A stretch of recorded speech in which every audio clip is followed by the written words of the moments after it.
سورۃ الفاتحہ سے ہے۔ آج سورۃ الفاتحہ ہم شروع کرتے ہیں۔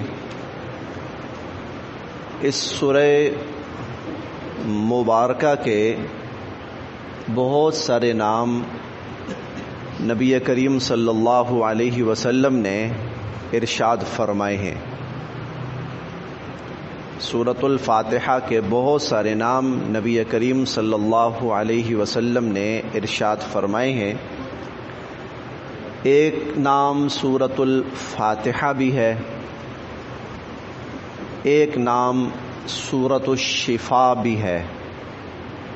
یہ بیمار پر پڑھ کر دم کیا جائے، تلاوت کر کے دم کیا جائے تو اللہ پاک اس کی برکت سے شفا بھی نصیب فرماتے ہیں۔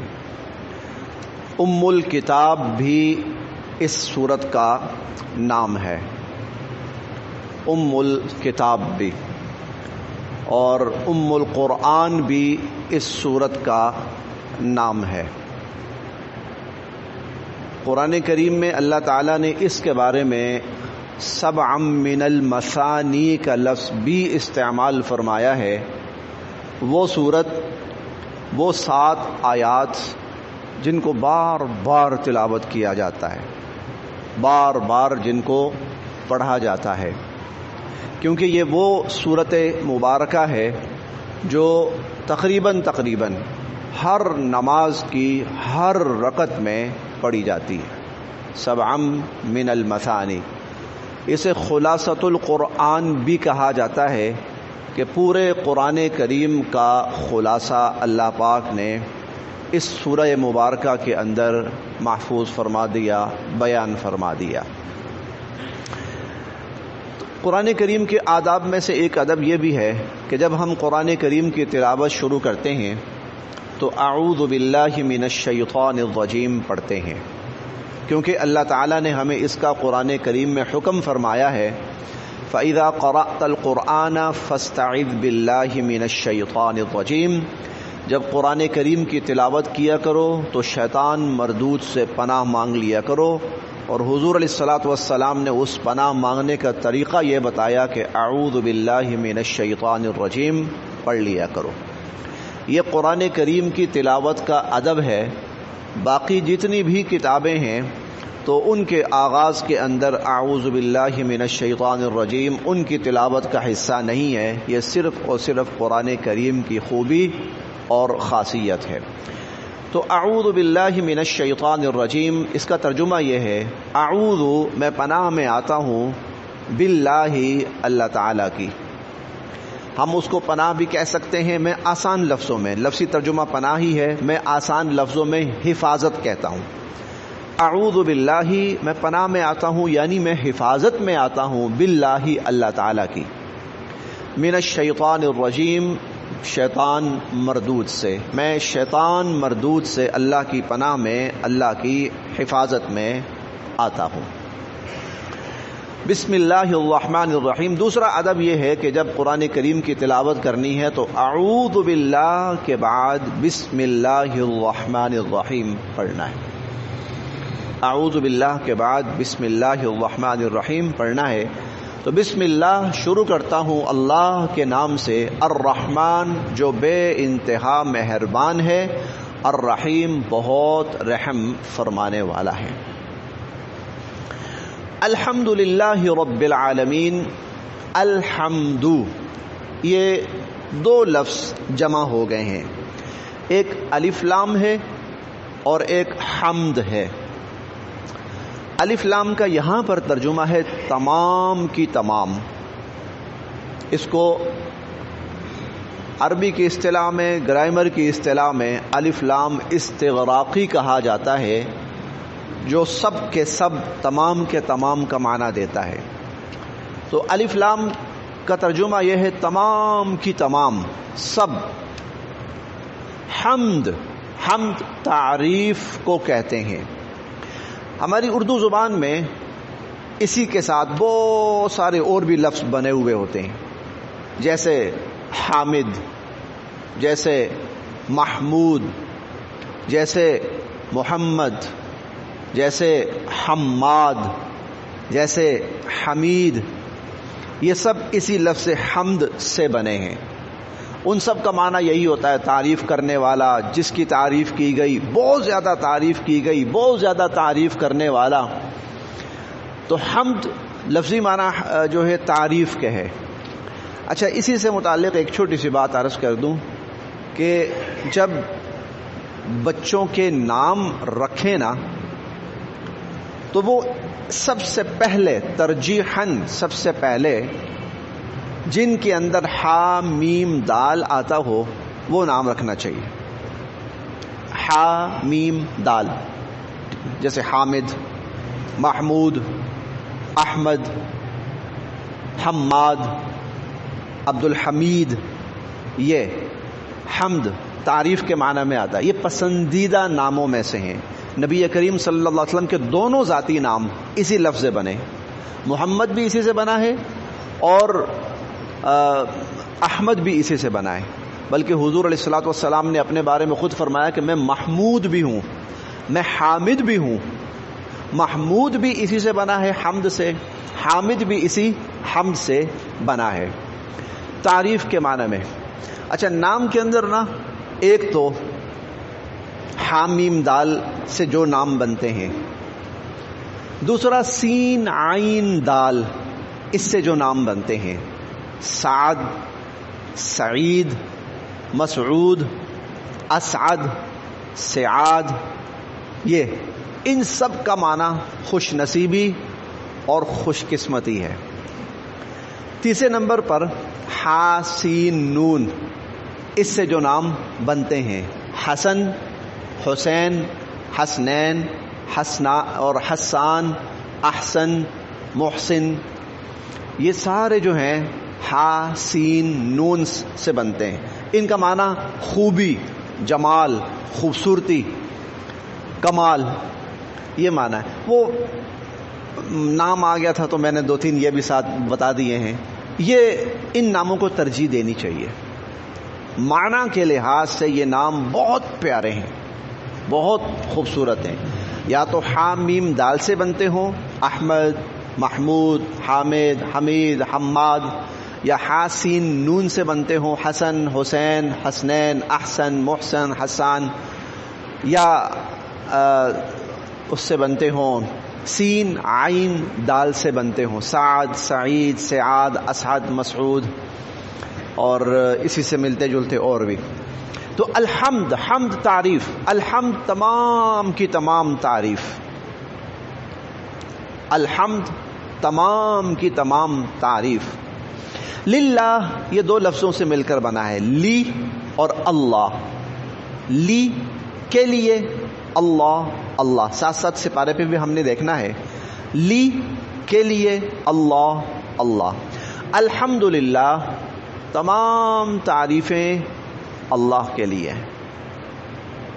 تمام تعریفیں اللہ کے لیے ہیں. رب جو پالنے والا ہے، رب پالنے والا ہے. عموماً ہم ترجمہ کرتے ہیں پروردگار. پروردگار یہ اسم فاعل ہے اور فارسی کا لفظ ہے. پروردگار اس کا معنی پالنے والا، پروردگار پالنے والا. العالمین، عالمین جمع ہے عالم کی. ایک عالم ہوتا ہے زیر کے ساتھ، یہ زبر کے ساتھ. عالم جہان، جہان، عالم جہان. العالمین تمام جہانوں، سارے جہانوں. رب العالمین جو پالنے والا ہے تمام جہانوں کا. اب تمام جہانوں سے مراد یہ ہے، تمام عالموں سے مراد یہ ہے، عالمین سے مراد یہ ہے کہ انسان یہ ایک عالم ہے، ایک جہان ہے. انسان ایک کیٹیگری ہے، انسان قسم ہے یہ پوری ایک انسان. اسی طرح جانور یہ ایک الگ کیٹیگری ہے، یہ ایک الگ عالم ہے. حیوانات، نباتات ایک الگ جہان ہے، ایک الگ کیٹیگری ہے وہ. اور جمادات وہ ایک الگ کیٹیگری ہے، جنات ایک الگ عالم ہے، فرشتے ایک الگ عالم ہے، پہلا آسمان اس سے اوپر کی دنیا وہ الگ عالم ہے، دوسرا آسمان اس سے اوپر کی دنیا وہ الگ عالم ہے۔ وہاں اللہ کی مخلوقات ہیں، کون سی ہیں ہمیں نہیں پتا، پہلی زمین، دوسری زمین، تیسری زمین، چوتھی زمین، پانچویں زمین، چھٹی زمین، ساتویں زمین، ساتویں زمین، یہ تمام کی تمام زمینیں یہاں اللہ کی اپنی اپنی مخلوقات ہیں، ہمیں نہیں پتا۔ آسمانوں کے اوپر اللہ کی پتہ نہیں کتنی مخلوقات ہیں، ہمیں نہیں پتا۔ ہم تو ابھی جو دو چار جانوروں کا ہمیں پتا چلا ہے جو زمین کے اوپر یا تھوڑا سا فضا میں اڑ رہی ہیں یا دریاؤں میں تیر رہی ہیں، دو چار مخلوقات کا ہمیں پتا چلا ہے، اچھا یہ بھی ہے، اچھا یہ بھی ہے، اچھا یہ بھی ہے، اچھا یہ بھی ہے۔ اللہ تعالیٰ کی مخلوقات کتنی ہیں؟ وَمَا يَعْلَمُ جُنُودَ رَبِّكَ إِلَّا هُوَ، اللہ کے سوا کوئی نہیں جانتا۔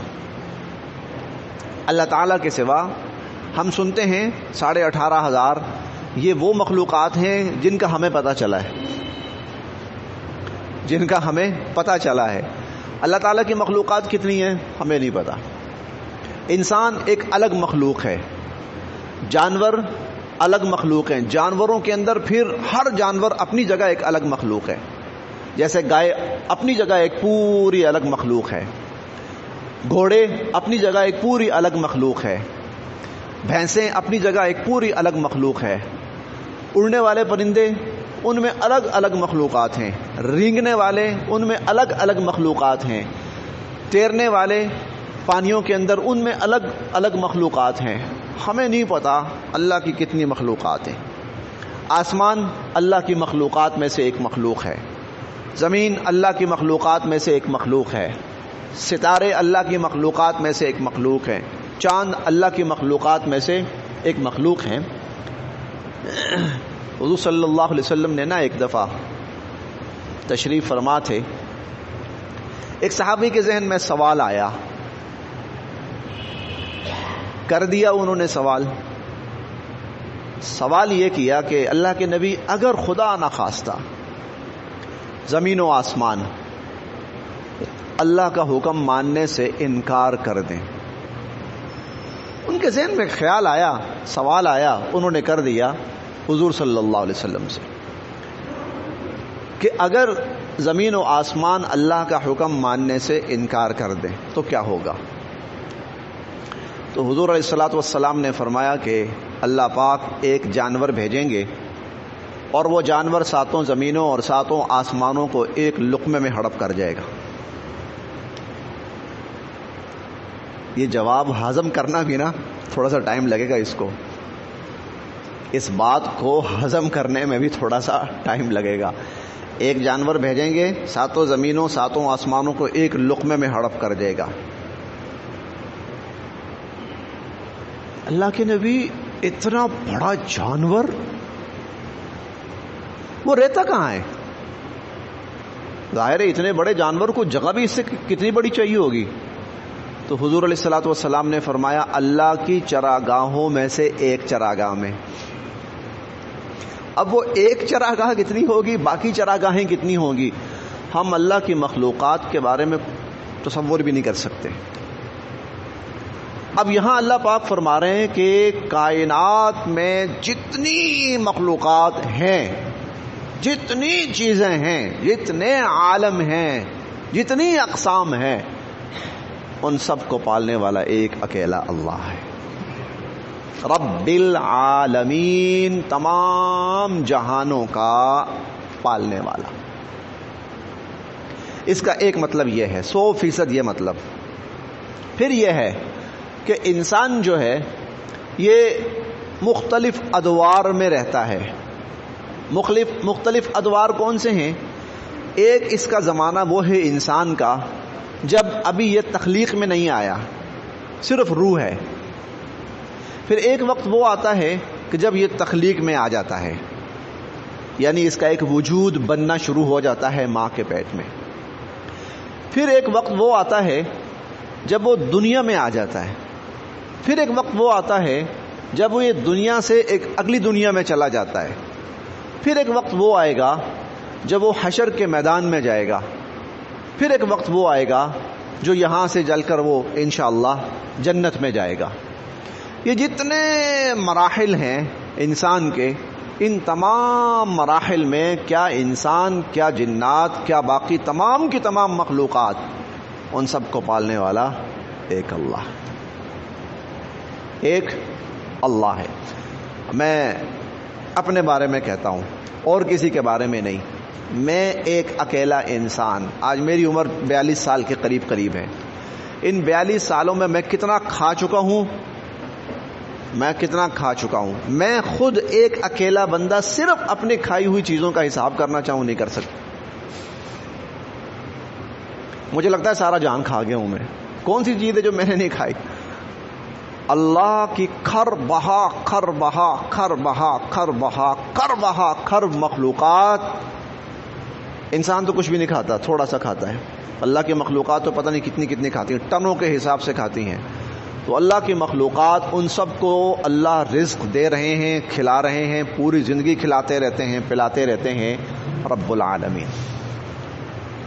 تو پھر تعریف بنتی ہے اس کی۔ تو الحمدللہ، تمام تعریفیں اللہ تعالیٰ کے لیے ہیں، رب العالمین، جو تمام جہانوں کو پالنے والا ہے، تمام عالموں کو پالنے والا ہے۔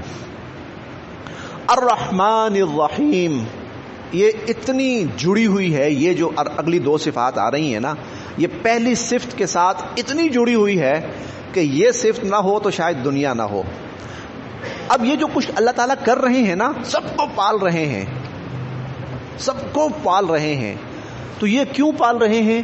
اس لیے کہ اللہ پاک کی ذات کے اندر مخلوق کے لیے محبت ہے، پیار ہے، شفقت ہے۔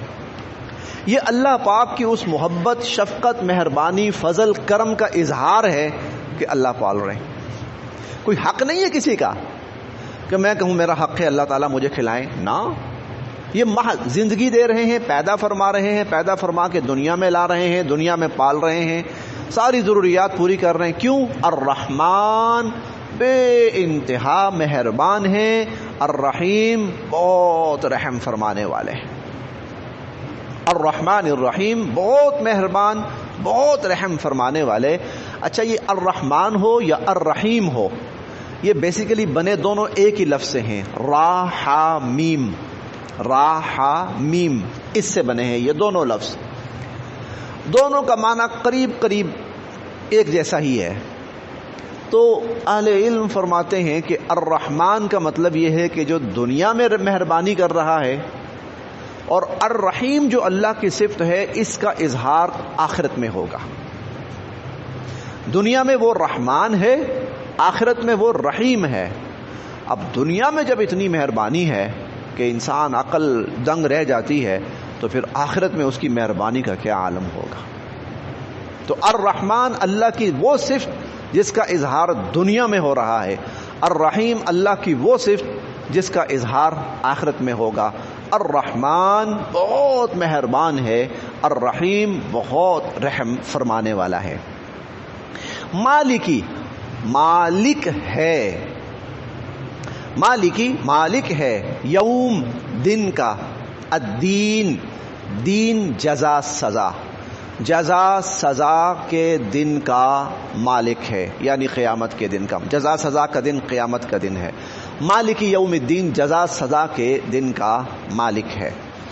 اچھا، عموماً فیصلے جہاں ہوتے ہیں نا، اور وہاں جو فیصلے کرنے والا ہوتا ہے، اس کے لیے لفظ استعمال ہوتا ہے قاضی، فیصلے کرنے والا ہے۔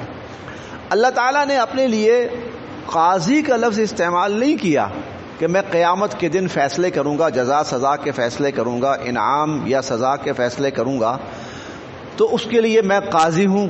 قاضی کا لفظ استعمال نہیں کیا، مالک کا لفظ استعمال کیا۔ پتہ کیوں؟ اس کی وجہ یہ ہے، قاضی پابند ہوتا ہے اصولوں کا، مالک پابند نہیں ہوتا اصولوں کا، اس کا جو دل کرے گا وہ فیصلہ کرے گا۔ بتانا یہ ہے کہ میں پابند نہیں ہوں کہ میں کسی کے بنائے ہوئے اصولوں کے مطابق فیصلہ کروں گا، بلکہ مالک یوم الدین، وہ میرے اختیارات کا دن ہوگا، میں جس طرح چاہوں گا انسانوں کے بارے میں فیصلہ کروں گا۔ اس لیے حدیث مبارکہ میں ایک شخص کے بارے میں آتا ہے نا اللہ پاک اس سے فرمائیں گے ادن منی، قریب آ جا، قریب آ جا۔ آج کوئی استاد ہو نا تھوڑا سا ذرا روب والا، وہ شاگرد سے کہنا ذرا قریب آؤ نا، تو اس کی ٹانگیں کانپنا شروع ہو جاتی ہیں۔ تو اللہ پاک قیامت کا دن، ہوش اڑا کے رکھ دینے والا دن، اور اللہ پاک ایک بندے سے فرما رہے ہیں اپنے پورے جلال میں ہیں ادن منی، قریب آ جا۔ ڈرتا ڈرتا ڈرتا قریب ہوگا، ادن منی، اور قریب ہو جا، تھوڑا سا اور پاس آئے گا، ادن منی، اور قریب ہو جا، اور پاس آتا جا رہا ہے، حتیٰ کہ اتنا قریب ہوگا اللہ تعالیٰ کے کہ اب اگر اللہ پاک اس سے سرگوشی فرما رہے ہیں تو اللہ پاک اور اس کے سوا کوئی نہیں جانتا یہ کیا بات چیت ہو رہی ہے۔ اللہ تعالیٰ فرمائیں گے یہ حرکت کی تھی، اوسان پہلے ہی خطا تھے، اب جرائم گنوائے جا رہے ہیں، یہ حرکت کی تھی، انکار کرنے کی ضرورت ہی نہیں ہے، جی یا اللہ کی تھی، ہو گئی تھی، یہ بھی کیا تھا،